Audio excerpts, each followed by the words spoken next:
الحمد للہ رب العالمین والصلاة والسلام علی سید المرسلین اما بعد فاعوذ باللہ من الشیطان الرجیم بسم اللہ الرحمن الرحیم الصلاة والسلام علیک یا رسول اللہ وعلی آلک واصحابک یا حبیب اللہ الصلاة والسلام علیک یا نبی اللہ وعلی آلک واصحابک یا نور اللہ۔ دورہ صرف و نحو کے ساتھ ہم حاضر ہیں۔ آج نحو کے آخری اسباق میں سے 5 اسباق جو ہیں وہ پڑھنے ہیں، اور اس کے بعد ہمارے 2 اسباق باقی رہ جائیں گے، اور ان 2 اسباق کو پڑھنے کے بعد ہمارا کل انشاءاللہ عز و جل اللہ عز و جل نے چاہا تو ہمارا جو ہے وہ دورہ صرف و نحو اختتام پذیر ہو جائے گا۔ کل آخری جو سبق ہم نے پڑھا تھا وہ مبتدا کی قسم ثانی کا پڑھا تھا۔ آج مبتدا اور خبر، فاعل اور مفعول کی تقدیم و تاخیر کے بارے میں پڑھیں گے۔ تو مبتدا اور خبر کی تقدیم و تاخیر کے بارے میں فرما رہے ہیں کہ مبتدا عموماً خبر سے پہلے آتا ہے اور خبر مبتدا کے بعد آتی ہے۔ جو بھی کلام ہوتا ہے تو اس کی کوئی نہ کوئی ایک طبعی حالت بھی ہوتی ہے،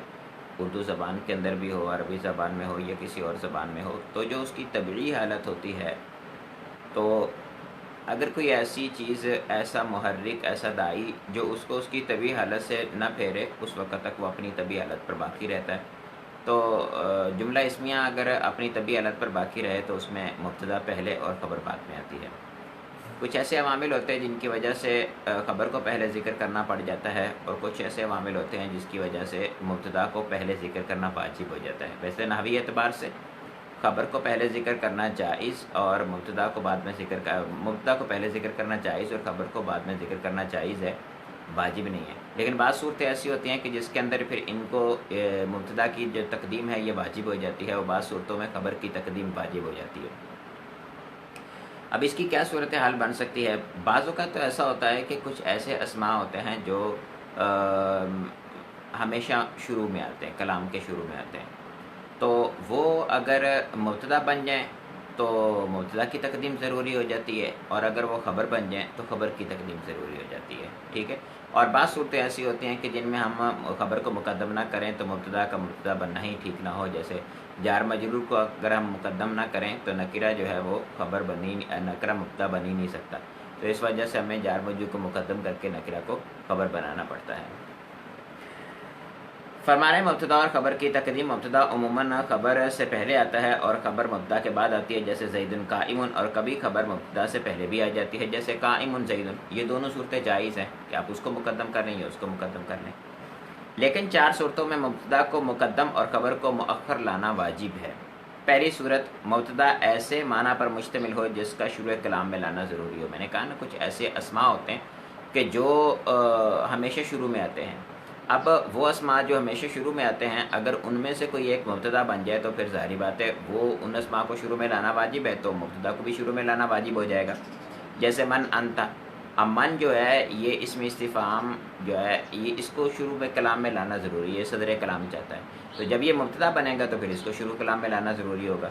مبتدا اور خبر دونوں معرفہ ہوں اور کوئی ایسا قرینہ نہ ہو جس سے مبتدا اور خبر کی تعین ہو سکے۔ اب مبتدا اور خبر دونوں جو ہیں وہ معرفہ ہیں، اگر ایک نکرہ اور ایک معرفہ ہو تو پھر تو ہمیں پتہ چل جائے گا کہ یہ مبتدا بن رہا ہے اور یہ خبر بن رہا ہے، لیکن اگر دونوں معرفہ ہوں تو اس صورت میں ہمیں کیا پتہ چلے گا کہ کون معرفہ، کون مبتدا بن رہا ہے، کون خبر بن رہا ہے؟ تو اس صورت میں ہمارے پاس کوئی قرینہ ہونا چاہیے، قرینہ حالیہ ہو، قرینہ مقالیہ ہو وہاں پر کوئی، لیکن اگر ان دونوں میں سے کوئی بھی نہیں ہوتا تو پھر اس صورت کے اندر ہمیں جس طرح سے فاعل یا مفعول کی تقدیم کے بارے میں بھی ابھی ہم پڑھیں گے کہ فاعل یا مفعول جو ہوتے ہیں اس میں سے پہلے فعل، پھر فاعل، پھر مفعول آتا ہے، تو یہ طبیعی حالت ہے اس کی۔ اب اگر کوئی ایسا قرینہ نہیں ہے جو ہمیں یہ بتا سکے کہ یہ فاعل ہے، یہ مفعول ہے، تو اس صورت میں فاعل کو پہلے اور مفعول کو بعد میں لانا واجب ہو جاتا ہے۔ اسی طرح سے یہاں پر بھی ایسا ہی ہے کہ جب ہمارے پاس کوئی قرینہ نہیں ہے جو یہ بتائے کہ یہ مبتدا بن رہا ہے، یہ خبر بن رہا ہے، دونوں ہی معرفہ ہیں، تو اس صورت کے اندر پھر ہمارے پہ واجب ہو جاتا ہے کہ ہم مبتدا کو پہلے لے کے آئیں اور خبر کو بعد میں لے کے آئیں۔ یہ مبتدا کو پہلے لانے اور خبر کو بعد میں لانے کی وجہ نہیں ہے، بلکہ مسئلہ یہ ہے کہ ہم اس کو اس کی طبعی حالت پر لے جائیں گے۔ اب طبعی حالت جو اس کی ہے وہ یہی ہے کہ مبتدا پہلے اور خبر بعد میں آئے، تو طبعی حالت پر لے جا کے اس کو مبتدا کو پہلے اور خبر کو بعد میں لے کے آئیں گے۔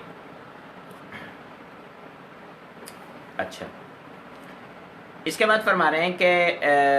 جیسے زید المنطلق، اب زید المنطلق کو جو ہے اس میں زید بھی مبتدا بن سکتا ہے اور منطلق بھی مبتدا بن سکتا ہے، کس کو مبتدا بنائیں کس کو خبر بنائیں یہ مشکل ہے، تو اس وجہ سے زید کو مبتدا بنا لیں گے اور المنطلق جو ہے اس کو خبر بنا لیں گے۔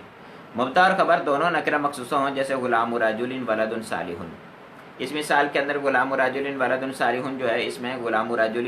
ولد صالح دونوں نکرہ مخصوصہ، یہ اوپر والی مثال کی طرح ہی ہو گئی۔ انہوں نے کہا تھا دونوں معرفہ ہوں، تو اس صورت میں بھی اختیار اپنا اس صورت میں بھی آپ کو اختیار ہے کہ کسی کو مبتدا بنا لیں کسی کو خبر بنا لیں، لیکن اگر کوئی قرینہ موجود نہیں ہے تو پہلے کو مبتدا اور دوسرے کو خبر بنانا پڑے گا۔ اور اسی طرح سے یہ دوسری مثال جو ہے اس میں بھی دونوں میں تخصیص وغیرہ برابر ہے، تو اس میں آپ پہلے کو مبتدا اور دوسرے کو خبر بنائیں گے، اس میں اختیار ختم ہو جائے گا۔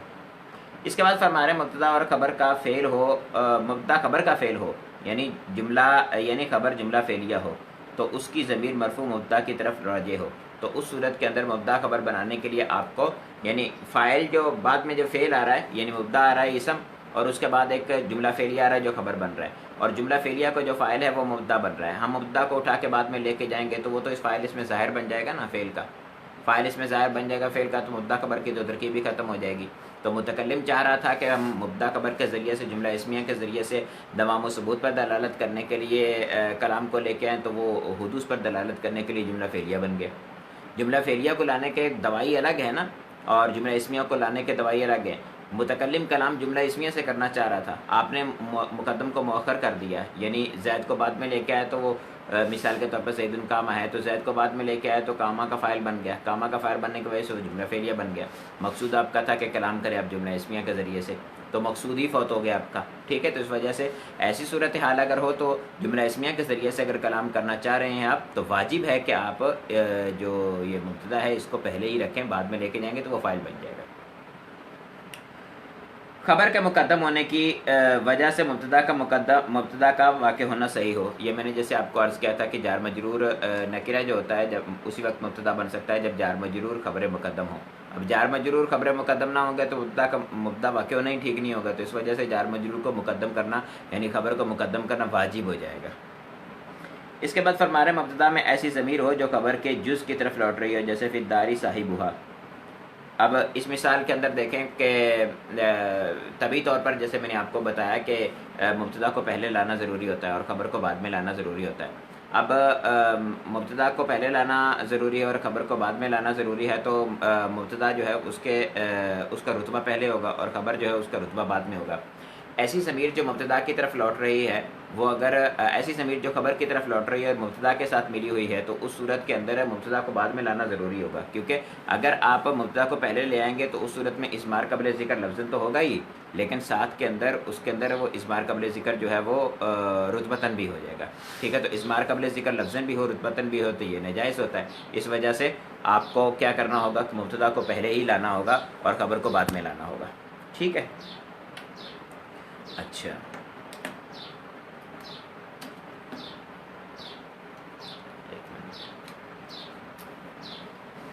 مثال دے رہے ہیں جیسے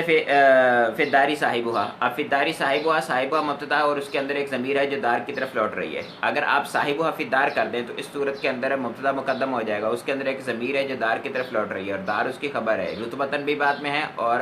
لفظاً بھی بعد میں آ رہی ہے، تو اضمار قبل ذکر لفظاً بھی ہو رتبتاً بھی ہو تو یہ ناجائز ہوتا ہے، تو اس وجہ سے یہ صورت ناجائز بنے گی۔ ناجائز سے بچنے کے لیے آپ کو خبر کو مقدم کرنا جو ہوگا وہ واجب ہوگا۔ اس کے بعد فرما رہے ہیں جب انا اپنے اسم اور خبر سے مل کر مبتدا واقع ہو، جیسے اندی انا کا عالمن۔ اب اس مثال کے اندر جو ہے وہ انا اپنے اسم اور خبر سے مل کر یہ بن رہا ہے مبتدا، اگر اس کو شروع کے اندر لے کے آ جائیں گے تو شروع کلام کے اندر انا آئے گا تو یہ تو بن جائے گا اپنا انا جو ہے وہ انا بن جائے گا، انا بننے کے بعد وہ تو جملہ اسمیہ انا والا بن جائے گا، یعنی خبر صرف جو ہے مبتدا صرف انا ہو یہ نہیں ہوگا بلکہ پورا کا پورا کلام ہی انا والا ہو جائے گا، تو پورے کلام کے اندر تاکید ہو جائے گی۔ آپ صرف تاکید نہیں پیدا کرنا چاہ رہے تھے بلکہ آپ تو جو ہے مبتدا کو کرنا چاہ رہے تھے، اپنا مبتدا ایک جملہ اسمیہ تھا اور اس کو آپ مفرد لانا چاہ رہے تھے، ٹھیک ہے، کیونکہ مبتدا اگر جملہ اسمیہ ہو تو جملہ اسمیہ تو مبتدا پر نہیں سکتا، تو اس وجہ سے اس پر انا داخل کریں جس کے ذریعے سے وہ مصدر مول بن جائے، اور اس کے بعد اس کو آپ مبتدا واقع کر لیں۔ اندی کو شروع میں لے کے آئیں گے تو اس صورت میں یہ ہو پائے گا، اندی کو بعد میں لے جائیں گے تو وہ شروع میں انا آ جائے گا، انا شروع میں آئے گا تو وہ انا کے بجائے انا ہو جائے گا، انا ہوگا تو جملہ پورا ہو جائے گا اور جملے کے اندر تاکید کا معنی پھر دے گا وہ، ٹھیک ہے۔ تو اس لیے ضروری ہے کہ آپ اندی کو مقدم کریں تاکہ آپ کا جو مقصودی کلام ہے وہ ہو سکے۔ اس کے بعد فرما رہے فاعل اور مفعول کی تقدیم و تاخیر۔ عموماً فاعل مفعول سے پہلے اور مفعول فاعل کے بعد آتا ہے۔ یہ عموماً کا مطلب یہ ہے کہ طبیعی ترکیب یہی ہے، یعنی اوریجنل ترکیب جو عربی زبان کی وہ یہی ہے، پہلے فعل آئے پھر فاعل آئے پھر مفعول آئے، جیسے اردو زبان کے اندر ہے پہلے فاعل پھر مفعول اور پھر فعل آتا ہے، تو عربی زبان کے اندر پہلے فعل پھر فاعل پھر مفعول آتا ہے۔ اب فاعل کو مقدم کرنا، اپنا مفعول کو مقدم کرنا، واجب ہونا، یہ سب صورتیں جو ہیں یہ بلاغت کے اعتبار سے تو بہت سارے معانی رکھتی ہیں، یہ نحوی اعتبار سے فقط اتنا ہی ہے کہ جائز ہوگا یا ناجائز ہوگا۔ تو فرماتے ہیں کہ مقدم لانا ضروری ہے، جیسے ناصرہ زید بکرن، اب ناصرہ زید بکرن کے اندر پہلے فعل پھر فاعل پھر مفعول آ رہا ہے، اور کبھی مفعول فاعل سے پہلے بھی آ جاتا ہے، یعنی جائز ہے آپ اس میں مقدم کر لیں، نحوی اعتبار سے جائز ہے، بلاغت میں جائز نہیں ہوگا، جیسے ناصرہ بکرن زید تو جائز ہے، کوئی مسئلہ نہیں ہے نحوی اعتبار سے، لیکن فرماتے ہیں چار صورتیں ایسی ہیں کہ فاعل کو مقدم اور مفعول کو مؤخر لانا واجب ہے۔ فاعل اور مفعول میں سے کسی میں بھی اعراب ظاہر نہ ہو اور نہ ہی ایسا قرینہ ہو جس سے فاعل مفعول کی پہچان ہو سکے۔ فاعل اور مفعول دونوں جو ہیں ان میں اعراب ظاہر نہ ہو اور اعرابی قرینہ نہ ہو، اور اس کے ساتھ ساتھ کوئی حالیہ یا مقالیہ قرینہ بھی نہ ہو جو یہ بتائے کہ یہاں پر یہ فاعل بنے گا یا مفعول بنے گا۔ مثال کے طور پر نصرہ موسیٰ یحییٰ،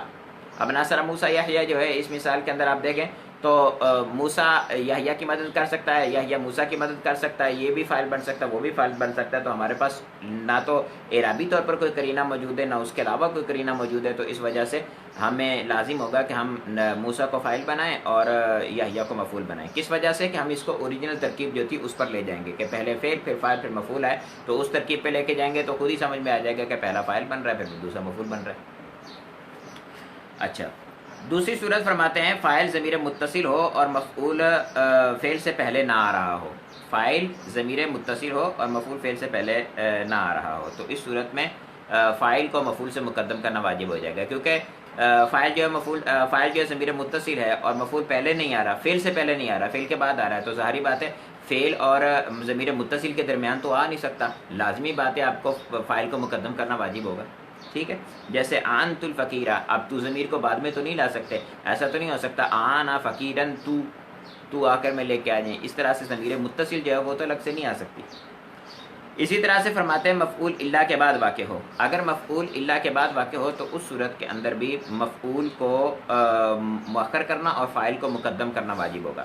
کیوں؟ اس وجہ سے کہ جیسے ما رأى زید الا امرا، میں نے نہیں دیکھا، زید نے نہیں دیکھا مگر امر کو، اب یہ مثال جو ہے اس میں زید نے نہیں دیکھا مگر امر کو، یہاں پر الا کو درمیان میں رکھتے ہوئے آپ زید کو امر کی جگہ اور امر کو زید کی جگہ لے آئیں تو کیا بنے گا؟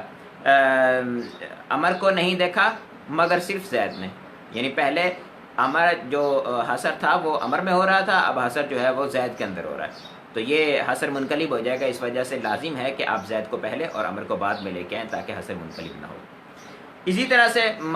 جب معنی الا کے بعد ہو، معنی الا کے بعد کا مطلب انما کے بعد ہو، جس طرح سے جو ما اور الا والی صورت ہوتی ہے اس کے اندر الا کے بعد جو اسم آ رہا ہوتا ہے حصر اس کے اندر واقع ہو رہا تھا، اسی طرح سے جب انما کے ساتھ کلام آتا ہے تو جو آخری اسم ہوتا ہے حصر اس کے اندر واقع ہو رہا ہے، تو یہاں پر آخری اسم انما کے اندر واقع ہو رہا ہے مفعول، تو مفعول کو آپ اٹھا کے یہاں پر فاعل کو رکھیں گے تو حصر فاعل میں ہو جائے گا بجائے مفعول کے، تو جو بھی آخری اسم ہوگا حصر اس کے اندر ہوگا، تو اس وجہ سے آپ وہاں سے حرکت دیں گے تو حصر منقلب ہو جائے گا۔ انما نصر خالد ضعیفا، خالد نے ضعیف کی مدد کی، اب یہاں پر خالد جو ہے اس کو پہلے اور ضعیف کو بعد میں لانا واجب ہے، کیونکہ اگر خالد کو ضعیف کو پہلے لے کے آئیں گے اور خالد کو اس کی جگہ رکھیں گے تو حصر منقلب ہو جائے گا۔ یہی صورتیں جو ہیں وہ مفعول کے مقدم ہونے کی بھی بن سکتی ہیں، یعنی آپ حصر فاعل میں پیدا نہیں کرنا چاہ رہے، مفعول میں پیدا کرنا چاہ رہے ہیں تو وہاں پہ فاعل کو مقدم نہیں کر سکتے، یعنی فاعل کو مفعول کی جگہ نہیں رکھ سکتے، ٹھیک ہے۔ یعنی آپ چاہتے ہیں کہ یہاں پر تو یہ تھا نا مفعول کے اندر حصر ہو رہا تھا، تو تو الا کے بعد مفعول کو ذکر کیا، تو آپ فاعل میں اثر کرنا چاہتے تو الا کے بعد فاعل کو ذکر کرنا واجب اور مفعول کو مقدم کرنا واجب ہو جائے گا۔ اسی طرح سے آپ معنی الا کے بعد حاصر پیدا کرنا چاہ رہے ہیں فاعل کے اندر، تو آپ کو فاعل کو آخر میں لانا اور مفعول کو اس سے پہلے لانا واجب ہو جائے گا۔ فرماتے 4 صورتوں میں مفعول کو مقدم اور فاعل کو مؤخر لانا واجب ہے۔ پہلی صورت یہ بیان کر رہے ہیں، کہتے ہیں فاعل کے ساتھ مفعول کی ضمیر متصل ہو، یعنی فاعل کے ساتھ ایسی ضمیر ہو جو مفعول کی طرف لوٹ رہی ہو، تو اس صورت میں آپ فاعل کو مقدم کریں تو فاعل کے اندر سے ضمیر ہے جو مفعول کی طرف جا رہی ہے، تو مفعول بعد میں آ رہا ہے رتبتاً بھی اور لفظاً بھی، تو اس صورت کے اندر اضمار قبل ذکر لفظاً بھی ہو جائے گا رتبتاً بھی ہو جائے گا، تو اس لیے لازم ہے کہ پہلے آپ مفعول کو ذکر کریں پھر فاعل کو ذکر کریں تاکہ اضمار قبل ذکر سے بچیں۔ جیسے آن زیدن ابنہ۔ دوسری مثال، دوسری صورت کہتے ہیں کہ فاعل اللہ کے بعد واقع ہو، وہ میں آپ کو عرض کر چکا کہ حسر منقلب ہوگا، جیسے ما عطا فقیرن الا بکر، فقیر کو نہیں دیا مگر صرف بکر نے، تو بکر نے دیا ہے تو اس وجہ سے بکر جو ہے اس میں حسر پیدا کرنا آپ چاہ رہے تھے، اگر آپ بکر کی جگہ پہ فقیر کو رکھ دیں گے تو فقیر میں حسر ہو جائے گا، بکر میں نہیں رہے گا۔ اسی طرح معنی اللہ کے بعد بھی ہوگا۔ اس کے بعد کہہ رہے ہیں کہ جب مفعول ضمیر متصل اور فاعل اس میں ظاہر ہو، مفعول ضمیر متصل ہو تو متصل ضمیر جو ہے مفعول کی وہ تو فعل کے ساتھ متصل ہوگی، درمیان کے اندر آپ اس میں ظاہر کیسے لا سکتے ہیں، اور فاعل جو ہے اس میں ظاہر ہے تو درمیان میں اس میں فاعل ظاہر کیسے لا سکتے ہیں، درمیان میں فاصلہ نہیں ہو سکتا، اس وجہ سے آپ یعنی اسم کے ساتھ تو ضمیر منصوب متصل نہیں ہو سکتی نا، کیونکہ اسم کے ساتھ اگر ضمیر متصل ہوگی یعنی تو اس صورت میں تو وہ مجرور ہو جائے گی، مجرور متصل ہو جائے گی بجائے منصوب متصل کے۔ آگے آ جائیے، اغراء و تحذیر کا سبق ہے، کہتے ہیں کہ جو اسم فعل محذوف الزم وغیرہ کا مفعول بھی ہو اسے اغراء کہتے ہیں۔ اغراء کا مطلب ہوتا ہے ابھارنا، کسی بات پہ کسی کو ابھارنا، تو جیسے کہہ رہے ہیں الصدقہ یا واحد ذکر کا اپنا ایک ہی ذکر کر دے تکرار کے بغیر، الصدقہ مطلب صدق کو لازم پکڑ، ٹھیک ہے۔ کتابوں میں بعض اوقات ہوتا ہے، آپ کوئی تحقیق علماء کرام کی پڑھتے ہیں تو آخر میں لکھا ہوتا ہے ہاذا، یعنی وہاں کیا کہتے ہیں الزم ہاذا، اس کو لازم پکڑ لے، ٹھیک ہے، احفظ ہاذا، اس کو یاد کر لے، یا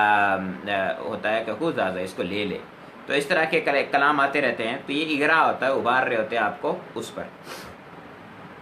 تو جو اسم فعل محذوف الزم وغیرہ کا مفعول بھی ہو اسے اغراء کہتے ہیں، جیسے الصدقہ، سچ کو لازم پکڑ، اور جو اسم فعل محذوف بعد یا اتقی وغیرہ کا مفعول بھی ہو اسے تعزیر کہتے ہیں۔ اغراء اور تعزیر دونوں ایک ہی ہیں، بس فرق اتنا ہے کہ اغراء کے اندر جو ہوتا ہے وہ کسی ایسے فعل کو ہم محذوف نکالتے ہیں کہ جو کسی بات پہ ابھار رہا ہوتا ہے، اغراء اغرا یغری اغراء، اس کا مطلب ابھارنا ہوتا ہے، اور تحذیر جو ہوتا ہے اس کے ذریعے سے کیا ہوتا ہے کہ ہم کسی کام پر کسی کام سے اس کو بچنے کا کہہ رہے ہوتے ہیں، کسی کام سے محفوظ رہنے کا اس کو کہہ رہے ہوتے ہیں، دور رہنے کا کہہ رہے ہوتے ہیں، تو اس وجہ سے وہ تحذیر کہلاتا ہے۔ تو اس لیے کہہ رہے ہیں کہ اگر بعید یا اتقی وغیرہ جو فعل ہیں ان کا مفعول بھی ہو اور یہ محذوف ہو تو اس صورت میں وہ تحذیر کہلائے گا، جیسے ایاک من الاسد، شیر سے دور بھاگ، یعنی اپنے آپ کو شیر سے بچا، تو بچ شیر سے، یا الطریق الطریق، رستے سے بچ، اب رستے سے بچنے کا کہا جا رہا ہے یا شیر سے بچنے کا کہا جا رہا ہے تو یہاں پر بعید اور اتقی وغیرہ محذوف نکالنے پڑ رہے ہیں، تو یہ صورتحال جو ہے یہ تحذیر کی کہلائے گی۔ اس کے بعد قواعد و فوائد بیان کر رہے ہیں، کہتے ہیں کہ اغراء دراصل مغراء بھی ہوتا ہے، یعنی اغراء کی صورت میں جب جو ذکر کیا جاتا ہے جس کو ہم کہتے ہیں کہ یہ اغراء ہے یہاں پر، تو وہاں پر جس چیز کو ذکر کیا جاتا ہے وہ مغراء بھی ہوتا ہے، یعنی جس بات پہ ابھارا جا رہا ہو، ٹھیک ہے، جیسے الصدق کو ذکر کیا تو صدق پر ابھارا جا رہا ہے تو یہ مغراء بھی ہے جس پہ اغراء کیا جا رہا ہے۔ اور تحذیر کبھی محذر اور کبھی محذر منہ ہوتا ہے، کبھی تو وہ چیز جس سے بچایا جا رہا ہے وہ ہوتا ہے، اور کبھی وہ ہوتا ہے کہ جس کو بچایا جا رہا ہے، ٹھیک ہے، جس کو بچایا جا رہا ہے اس کا بھی کبھی تذکرہ ہوتا ہے اور کبھی جس سے بچایا جا رہا ہے اس کا تذکرہ ہوتا ہے، جیسے الطریق الطریق کے رستے سے بچنے کا کہا جا رہا ہے، کس کو کہا جا رہا ہے اس کا تذکرہ نہیں ہے، لیکن ایاک من الاسد میں دیکھیں تو جس کو بچایا جا رہا ہے اس کا بھی تذکرہ ہے، جس سے بچایا جا رہا ہے اس کا بھی تذکرہ ہے، کبھی صرف جس کو بچایا جا رہا ہوتا ہے اسی کا تذکرہ ہو جاتا ہے۔ فرماتے ہیں تحذیر کبھی محذر اور کبھی محذر منہ ہوتا ہے، جیسے اوپر والی مثال میں الصدق مغراء اور ایاک محذر اور الطریق محذر منہ ہے۔ اغراء اور تحذیر کے استعمال کی صورتیں، معطوف علیہ کی صورت میں بھی یہ استعمال ہوتے ہیں، جیسے العمل والاحسان، العمل والاحسان، کام کرنے اور احسان کرنے کو لازم پکڑ، ٹھیک ہے، البرد والحر، سردی اور گرمی سے بچ، اتق البرد والحر یا بعید البرد والحر، سردی اور گرمی سے دور رہ۔